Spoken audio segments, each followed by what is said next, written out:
Hi Greedy 3Ders. Today's video has been kindly sponsored by Jamghe, who've sent me some of their standard plus resin here to use to make the two models that I'm going to be making next for you guys. Today's part one, and in part one we're going to be making Anakin Skywalker, who has got his Darth Vader-y kind of turning face on, and I'm going to be making him today. I'll show you how I painted him all up. The skin tones, I want to put a big thank you out there to Creative Collector. I've used some of his techniques to make the skin tones, and I think they've come out really, really well. So I want to thank Jamghe, I want to thank Henry at Creative Collector, and I hope you enjoy this video. I hope you learn something from it. I hope it gives you the confidence to have a little crack at your own Anakin. So stay tuned, and I'll show you how I made, printed and painted Anakin Skywalker.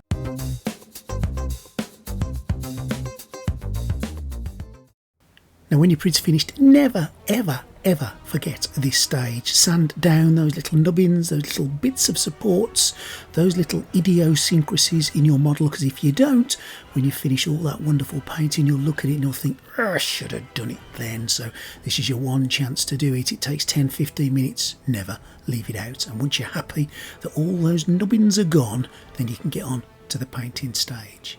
I'm doing the lightsabers as well, giving them a real good sanding over. I don't want them to look bobbly at the end of the day. Those are Ashokas, but don't tell anyone we're actually doing Anakin today. Once you've done that, get a really rough brush and just rub it all over to get any of those loose bits off, and then I'll take a softer brush as well and just rub it over to clean those prints as best I can. Now for the base layer, I'm using some air primer, some black primer with a little bit of Vallejo mixing agent just to make the paint run a little bit smoother, and I'm going to give him a blast right the way across his head and all the rest of his body. Now if you've got a big piece like this and you don't know how to do it, pop it on your base, turn it round, give it a blast from one angle all the way across, then take your hairdryer, give it a dry. When it's all dry, really carefully lift it over, put it back down and do the other side. Try not to scratch it, try not to mark it, do it gently, do the same again, give it a blast over with your primer, give it a blast with your hairdryer, and you're virtually done. Some people use a stick, they poke into the bottom of it into one of your holes you've created in the printer. You can do that too, but if you haven't got the space, that's a good way of doing it. Now what I'm going to do here is zenithly shade. I'm using white here. It's come out a little bit pink. I don't know why it looks pink. It ain't pink, it's white, and I'm zenithly shading the head to give an impression of light coming down from above down to his face. And that's what old Anakin looks like with just some zenithal shading. I really like that look. You could do the whole model like this, couldn't you? Now we've got to do a bit more than that. Next step is to get some skin tone on, and the skin tone I'm using is just some natural flesh colour, and this is the only skin tone I'm putting on. I'm going to shake up how I do skin tones a little bit, and I'm just going to give him a base layer of this. I want some of the shadow to come through, but I don't want it to look black. I just want some shadow to come through, so I'm going to do a lighter area under the chin, under the eyes, under the nose, and this is a base layer of flesh that is going on. And once you've done that and it's dried, and that's important, a little bit of Rust-Oleum sealer to clean that and to keep it nice and protected. That's what you need to do there. Right, doing exactly the same with the body. I'm going to use some Rust-Oleum clear on there to just keep that nice and protected so that no other bits of rubbing off on my fingers can occur and I can't damage that paint. Now here's the head. You can see that I've given the hair just a layer of leather brown just across to frame it. That's all I've done and no more at this stage. Now you remember my little precision bottles I showed you in a previous video? Well, I've made up a wash here, or a glaze as I've been told, which is just a little bit of red paint and some water, mix it all together, and I'm going to put that as a wash across his face. Or is it a glaze or a wash? Who knows? Potatoes, potatoes, either way. It's going all the way across, using a brush to just rub it into the nooks and rub it in to the crannies. Now once I'm happy that's all over, I'm going to take a little damp tissue and I'm going to get that paint off. I don't want any splodges, I don't want any pools, I don't want any gatherings of that paint, so I want to get it off as much as I can. And you may find that some areas you can't get your sponge into, just take a little bit of a Q-tip, an earbud if you will, and poke it about to get the majority of that wash out. Now I'm going to do exactly the same again, just using the wash that's on the brush. You can do this 1, 2, 3 times, as many times as you're happy to do it. it. We just want a layer of that red on there, exactly the same process. I don't want to turn him red, I don't want to make him look embarrassed, I don't want to turn him blush, I just want to give him a red coating. Exactly the same with yellow this time, same precision bottle, watered down yellow, squirted on his face and mopped off. And you can see there he's starting to look a little bit more flesh tone, a little bit rouge, a little bit yellow. All those things are gathering together to give him that skin colour. Now, what we're going to do next? Well, there's the base layer. Can you see the difference between the start and the finish? Wonderful. I'm taking some of this pink paint here, some of this Mecha Pink, and I'm using a stiff, firm brush that I've made wet, and I've dipped into that paint, and I'm going to just use a little bit of tissue, and I'm going to flick a good chunk of that paint off, so I'm only left with a few splatterings on the brush. Then I'm going to go back to his face, and I'm just going to add a little bit of flecky, spotty character to him. You can do this with an airbrush if you drop the pressure down real low, but it's just as easy to do it with a brush. And if you get bits on there that you're not happy with, bits that you want to get off, if it looks globby, if it looks silly, if it looks like there's too much in certain areas, just dab it off with a Q-tip. Really easy to do. You can add a bit more, you can take it off. The plan is to take away the plainness of his face, to take away the single tone, just to add something for the eye to focus on, to make him look a little bit more interesting. And I'm also going to use this dark flesh colour exactly the same way. Now be careful with this is quite a harsh colour. Splatter it on. Now straight away he's going to look like he's got measles. Don't worry, that's fine. Get your Q-tip, get your earbud, keep it damp, a little bit of IPA if you have trouble getting it off, and just wipe it off his face until you're left with just a few spots, and you've blended the other bits in really nicely to give him that realistic face look.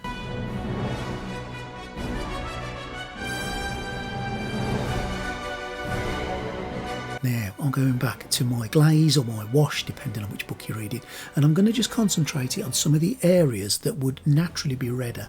That would be the eyes, around the nose, the lip area, around the ears, and I'm just going to drop a little bit on and mop it off. I'm going to do it over and over and over again until some of that red shows through a lot more and gives him that blood rushing just under the skin look in the places that it would naturally do that.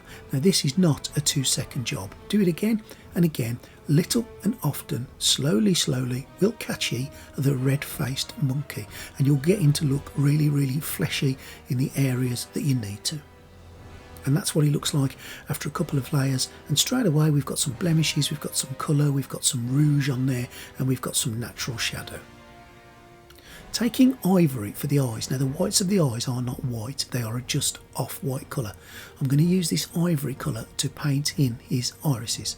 Now or the whites of his eyes rather, you could put a black down first, I've done that many times, but on this occasion, because the red's in there, I'm just going to use the ivory paint to paint that into his eyes, doing both sides. Now straight away you can see how that looks. He's starting to look really lifelike. There's some texture and colour on his face, and the whites of his eyes now, or the ivories of his eyes, just pop it out, and that's what he looks like. Small, narrow brush will do you good. Take some of this pink colour, it's the pink we used before, pop it on the brush and just colour in his lips. It's a really good base lip tone, this pink colour, and also I want to try and get some of that pink underneath his eyes as well. I want to try and darken some of the areas under his eyes with a little bit of pink, so his lips and under his eyes have had this pink coat, and now you can see that there's a more of a shade on there. It's a perfect lip colour. We'll do a little bit of reflection on those lips, but I want to just give it another layer under his eyes just to make his eyes pop, make his eyes frame a little bit. And what I'm doing for the base iris now is using a red. This is going to be Anakin turning into Darth Vader, so use a red paint to paint his irises in. Normal people we would be using black or a dark base colour, but in this occasion red. Now don't worry if this looks a little bit silly. I know he looks like he's got a little bit of red eye, looks like he needs to go to the pharmacist and get some drops, but that's what we want. Now don't let that red dry, let that red stay wet when you do the next stage, which is yellow, because what I want to happen here is I want the red and I want the yellow to merge a little bit to look like an orangey kind of colour. Now if it doesn't do that, if the red dries before you get to getting the orange on, then just pop a little bit of orange on a narrow tiny brush and just try and paint a few flecks into the yellowy part of his eyes. We want him to look Darth Vader-ish, like he's on the turn, and that's what he looks like, that's what the eyes look like, and I'm really pleased with how that's come out. And the last stage is pupils. Just pop in 2 black dots to his pupils carefully, slowly, and that is done.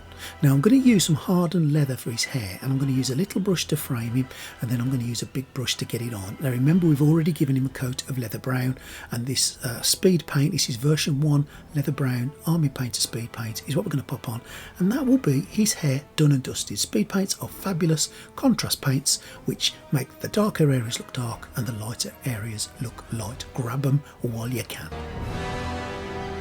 Taking a little bit of gloss varnish now, I want to just wet up his lips and wet up his eyes. So pop it on there, don't be afraid of this. It looks a bit thick and you can see it to start with, but get it right into his eyes. You can also see I've just gone down his scar a little bit with a brown wash, just a really thin line down his scar.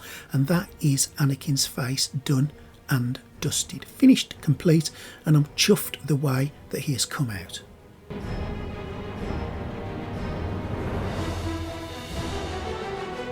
So just moving now onto the body, I'm going to take some Grimoire purple and I'm going to use a brush to just almost dry brush this across to the certain parts of his uniform that I want to look a little bit off black. Don't go over the board with this, we don't want to turn it purple completely, I just want to wash it. And I'm going to do the same again to his arms, just to give them a little bit of something to look at. If you look at the picture when he's fighting old Ashoka, there are some purple marks on his arm there. It almost looks like he's wearing purple and blue. And that's what I'm going to try to replicate just a little bit to take away from the blandness of the black. So dry brushing it across to give it some purple marks across there, and I'm taking some silver and I'm going to dry brush the metallic part of his top. Now I'm not going to overcomplicate this, sometimes we overcomplicate these builds so much. I'm just going to dry brush across the metallic bits on his back there, and that will be that part done. Finished, complete, nothing else to do. It looks absolutely toppity dog when you get that dry brush across it. There'll be a link in the description to where you can get these brushes from. These are fabulous brushes. They were gifted to me a while back and I use them constantly. Now I'm going to use that silver over the metallic areas on his arms as well. He's got some like little plates on there, so get that over there. We're going to do a tiny bit more cleanup and work on those, but I want to just get some metallic looks across them. And I'm also going to do exactly the same to his other arm where he's got some buckles. Again, don't overcomplicate it, just dry brush them and they will pop out and stick out like a sore thumb, and that will be them done. For his belt, I'm doing exactly the same thing. You can, if you want to, paint the belt brown, do some leather effects. I just don't want to take away from the overall diorama of him fighting Ashoka, so I'm just going to dry brush it across, and that is all I'm going to do with this. Again, I'm not overcomplicating this build. I've done the outer part of his garment in a little bit of blue, highlighted with a little bit of whitey blue, just to make that stick out, and that's done. It really wasn't hard, it wasn't complicated. Don't overcomplicate your builds, there's really no need to. I've just put a really light colour over the top of the purple as well to add to the reflection and just make it look like the material's a little bit worn on the outer surface on both of his arms, and that again is the arm work all done.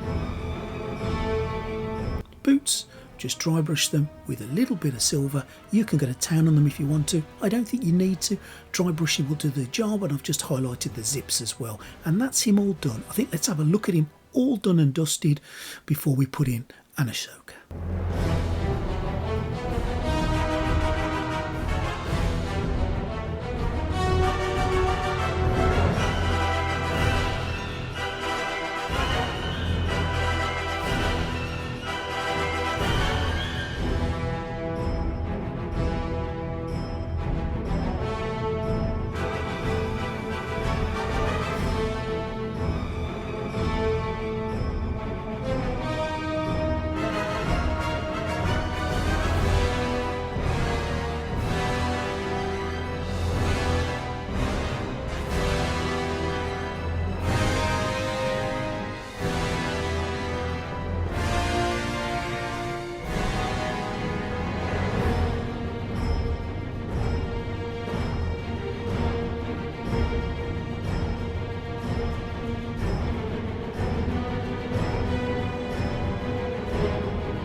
Well, there you go, Greedy 3Ds. I hope you found that useful and interesting. I hope you learned a little snippet of something to help carry you through this 3D printing madness that we're in. I'd like to say thank you to my Patreons, and I'd like to have a great big greedy 3D welcome to Alan Barmer, one of our brand new Patreons. Thank you, Alan, and thank you to the rest of the patrons for supporting me and allowing me to continue to do what I love doing for you guys. If you want to support the channel in other ways, you can.